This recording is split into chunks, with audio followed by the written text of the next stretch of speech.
You're lying. I'm You are actively lying for cups. I'm with that. You're actively lying for popcorn buckets. You're actively lying for tickets. You're actively lying for those about something that is that you know is bullshit. And can we start with the narrative of, oh, they don't pay us. They block our reaction to stop all that. This is how these shills make money. They get access for what? The views. How many views do I have? Okay, I'm going to tell you guys how many views we have right now. We have 504 views on YouTube and like 400 on Twitter right now. I just checked it. That's how shills make their money. They try to get people like us to watch their videos like we are doing our show right now so they can spill all this BS. And I get it. Some of you guys, they got to make a living. That's fine. But what Charles said, you know, there's a fine line. I don't want to, man. I don't want to hear that shit. I don't want to hear that shit. Look, integrity means something to me, man. Your personal self and who you are, that means something to me. And these people are lying, bro. That's just like you being a radio host, and then you go to commercial and you telling somebody to buy this particular sleepy time tea, and you don't know shit about the sleepy time tea. Yeah, you trying to make money on you. No, that's look. I never ever. That's what the majority of the YouTube space has become, Charles. Exactly. The moment I see somebody with the title social media influencer in their title on Instagram or X, I'm just like, so you lie to people. You're influencing people to lean towards your side so you can get things from these companies. That's all you're doing. And they trust you too. That's the thing too. I always say digital pimps and hoes. I compare it like this. That's all it is. For me, in my friend group, people come to me and ask me like, yo, is that movie good? I tend to see movies early now, but like they'll ask me, oh, was the movie good? Or is this movie worth going to see? Have you seen this yet? Da da da da da. Right. So they're somewhat like wanting, like, my opinion has somewhat of a weight to them. Regardless, they value what you think, yeah. Right. So if I tell you, oh, go see this movie, it's great, 10 out of 10, da da da, and it's not that, you're gonna come back and then look at me like, Cozy, what were you smoking? Yeah, like how are you saying this was a 10 out of 10? And exactly. You have no idea what you are doing to people when you are getting up there lying. They are believing, if they follow you, they are believing everything you fucking say. They believe this shit. Yeah. And they are so stupid and so fucking frontal lobe is so underdeveloped. They just don't think, oh, I follow this guy. He must be telling the truth. I'm going to go see Superman. And then now you got to cope yourself into believing that film was good. Yeah. Tyrone Magnus, and shout out to Tyrone. If you're watching, brother, you made a very good point. So he said, now he's been in the game for a minute. He's got like 2 million followers and all that other kind of shit. So he's been in Hollywood. He said that he used to get shit from WB, Disney. He used to do that shit. The moment he started telling the truth, and he put a video out on this. The moment he started telling the truth, guess what? No more incentives went away. No more behind the scenes, no more backstage shit. Was this the last video he did? Yeah, it was a couple of videos that he did. I think it was it the last one or one? Yeah, you know where I've been, so I gotta catch up on. I think it's the last video he did, but yeah, go check it out. Just go to it, and you'll see. And he said it. He said that the moment I start telling the truth is the moment I stop getting that shit. And that's the sign right there. There it is. You know what's so crazy? Shout out to you, Mac, to Tyrone. It's so Tyrone, crazy. We'd love to have you on the show. Come to the show one day, and we can talk about this. What's so crazy is you can believe Tyrone, because me as a person that's not even, I'm just a guy who goes to community college, and this is why we brought you on today, Cozy, because I pay attention to what's going on, and it's like, yo, okay, so this person who's been hyping the Superman movie up, now I'm seeing you taking pictures with so and so and so. And here's the thing: I'm not trying to sound hypocritical, because look, I would love to go to a premiere and to a movie I'm excited about and meet the cast and all that. The issue is you're not being honest, and because like if I'm doing a review and I'm coming back and be like, yo, I just came back from, let's just say, this Captain America movie, they flew me out, da da da da. Hey guys, I had a great time, but I'm gonna still be unbiased about the film and give my review of like, hey, these are things I didn't like, even though I had a great time. Here's the things I didn't like. Here's the things I like. See, and unfortunately, I don't think the studios are interested in that. But what I No. think should be happening is you should, if you're going to cheerlead for a movie, that's fine. You can cheerlead for a movie, but don't call yourself a reviewer. Don't give your opinion on the film after you've been cheerleading for the movie for 5 months. You know, because we already know what direction you're going to lean. You have a very skewed view. You're a cheerleader, not a reviewer. Stick to your corner. You know, that's kind of how I don't care if you get money or you get stuff. That's payment to me. That's payment for services rendered. I don't want to hear that shit. You're getting I want to share tickets. I want to share this. Hold on. I want to share this. Hold on. It's this one right here. And let me make it a little bit bigger. You want me to read it for you? Please. Jeff Snyder says, the problem is that there are so many fake critics that no one knows who is a real critic anymore. If you're interviewing talents at the junket, you're not a real critic. If you're talking to a camera instead of writing a review, are you a real critic? RT, Rotten Tomatoes, has muddied the waters. Ain't that the truth? Ain't that the truth? I can't remember the name of the company, but there was a PR firm that paid Rotten Tomatoes critics. They paid them. I don't know who owns the PR firm, but I can tell you that Warner Brothers owns 25% of RT. And wasn't there that whole thing where they were giving away like $50 per review? Yeah. I remember that. And it's like, why are you giving me money? Are you giving me money to review your movie honestly, or are you giving me money to review your movie in a all positive fashion, no matter what? That's you know what I'm saying? I'm like, that's not honest. That's not honest creativity. It's not honest work. It's just not honest. And you are convincing people who follow people to go see this movie. And then when they go see the movie and they're disappointed, then what?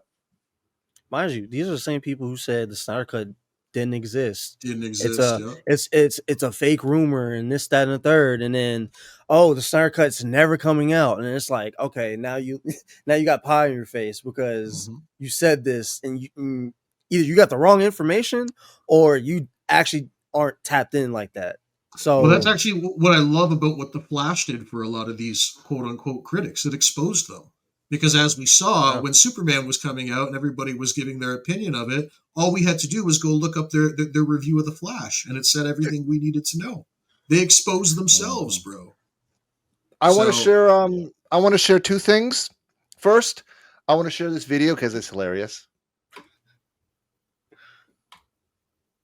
Oh, yeah.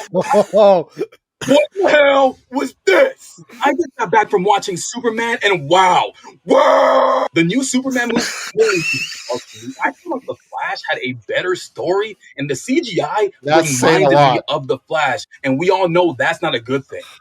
Both clearly reminded me what we got from Thor Ragnarok, and some of it even from Thor Love and Thunder, and it didn't fit the tone of Superman. And I don't know why James Gunn is trying to bring over the MCU to the DC universe. It just doesn't.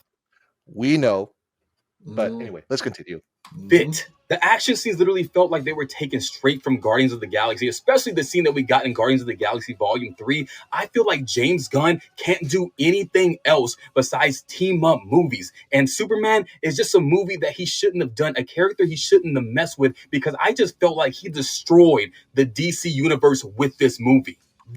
And this is not us saying this, James Gunn. We know you're watching, or your agents. And you know what's crazy, man? What have you noticed? What have you noticed? I saw out of all of the James Gunn interviews, all the stuff you heard him talk about, people asking him questions. What is the one thing you've never heard them ask? What's that, Charles? Why? Nobody has ever sat this man down and said, "I need to know this question." Why do you not take characters seriously. We know it. We already know you said that you think that they're the dumbest things on earth. But why? Why don't you explore more serious, the more depth when it comes to seriousness and more depth when it comes to these characters? Why is emotion seemingly uncomfortable to you? I would ask them those questions. Because they don't ask. Those are great questions. I think the fandom deserves an answer for those. James Gunn, you seem to be guard. If I were an interviewer, James Gunn, I've seen this, I've seen that. These movies seem to be tonally and structured in the same way all the time. Yeah. We do notice certain beats, certain emotional beats, things like that. Why aren't those things sustained, Mr. Gunn? Why don't you continue that? I need to know if this man is personally bothered by having emotion in the film. And you know what? That's the pattern. You know what I mean? Does it make him? Yeah. Does it make him literally like physically uncomfortable? Do you not like seeing that stuff on screen? What is it about having characters taken seriously bothers you so much to the point where you just got to get into your own head and goof them all up? I need to know that shit. I want to know why he's like that. There's an even bigger question I have, but people aren't ready to have that. I get that you like it. I need to know why you like it. No, that's the problem. You're not telling me why. To the studio. Why did you choose James Gunn? Out of all people, why did you choose James Gunn? That's a long right. Like that's my thing. Why did you choose him? I know the official answer. The official answer is they couldn't get anybody else. Peter Safran and James Gunn were last ditch choices. Five executives passed on it, including Justin Lin, I think. Yes, Dan Lin. Including Dan Lin. Dan Lin, yeah. So Dan Lin, he's over at Netflix now. But so 5 executives before this is what we hear. Before James Gunn even showed up on the scene, before Safran came on and bring my boy. 5 executives said no. So I have and I hope WB's watching this because they are. If James Gunn was the last person and you couldn't get anybody else, why didn't you go back to Snyder? And it goes back to the conversation y'all had. You have the numbers. You're not going to drop it because of the ego, and it's going to make you look bad. They passed. Think about why those 5 executives passed. Just think about it for a second. They pitched. I'm pretty sure they pitched these executives what kind of universe they wanted. As soon as they find out what kind of universe they want, they were like, "Nah, bro, we ain't trying to ham it up like Marvel. We ain't trying to have that shit." And that's exactly why Ben Affleck ran away as soon as he had his interview with Gunn. He said, "Nope, absolutely not." That's why I don't know for sure. Like, I'm not 100% on this, but I think there's probably a good chance that James Gunn maybe gave Henry the opportunity to continue, but Henry could have turned it down and said, "I don't want to do this version of Superman." And I think now seeing this, that's probably the more likely scenario, is that Henry did not want to do this interpretation of Superman. Yeah. Before you go on, Rox, I want to say anybody that's coming into the chat now, if you're still here, go ahead and hit that like and subscribe. If you have any last minute questions or comments, go ahead and throw it in the chat. We are getting ready to shut this down here in a few minutes. But yeah, go ahead, continue, Rox. No, that's what I kind of am starting to feel like. I feel like Ben Affleck, I feel like Henry Cavill, they were probably approached and they probably said, "This is the direction we're going, take it or leave it." And they probably said, "No, we're not doing this." Said no, exactly. That otherwise anybody that was with that would have been like, "Cool, I'll do it." And James Gunn was the only one that was like, "I'll do it. I can do it." Yeah, motherfucker, we know you can. And it's so crazy. And I'm not going to say my idea because it's like I don't want him to use it. But there's a way of doing a Superman that fans are asking for in a correct way. It's just they chose the wrong person to do it. Well, we would have had, dude, in my opinion, we would have had Man of Steel 2 with Christopher McQuarrie, and I think he would have crushed it. Everything Christopher McQuarrie spoke of in that interview where he was talking about Superman, man, like that to me sounded like that was it. That's what it should have been. Yeah. Speaking of show don't tell. So yeah, his first 5-minute sequence in Superman was basically in a nutshell about about all the events that led up to Man of Steel and the travesty and him having to kill Zod. That the first 5 minutes was about him contending with that and what he really is scared of and what he's fearful of. That first 5 minutes would have showed that shit. And it's funny because that's what I'm hearing the main complaint about this movie is that they do the opposite. It's tell, don't show. They're telling a lot more about what's going on than actually showing what's going on in the movie. Can you speak on that, Cozy? Yeah, they even showed it in the trailer the trailer of him yelling that speech at Luther. I cry, I laugh. Yeah. Da, da, da, that's what makes me. And it's like, bro, you like. First of all, why are you like? I get it. They're both like mad at each other and they're yelling, but like, why did you have to have him yell out that exposition to him, or that dialogue at least? Sounds like it wasn't earned, so that's why they had to do it. It wasn't earned in the film. Let me put a lot of stuff in this movie isn't earned. Even that scene of Superman and Lois kissing and flying up, that wasn't earned. That didn't earn that shit. There was no stakes. I heard no stakes in this film. There's so many questions with Lois. You have weird jokes in it where it's like you got the Jimmy Olsen girlfriend or girl. It's some weird Jimmy Olsen thing of like he's a ladies' man, but like he's annoyed at the ladies.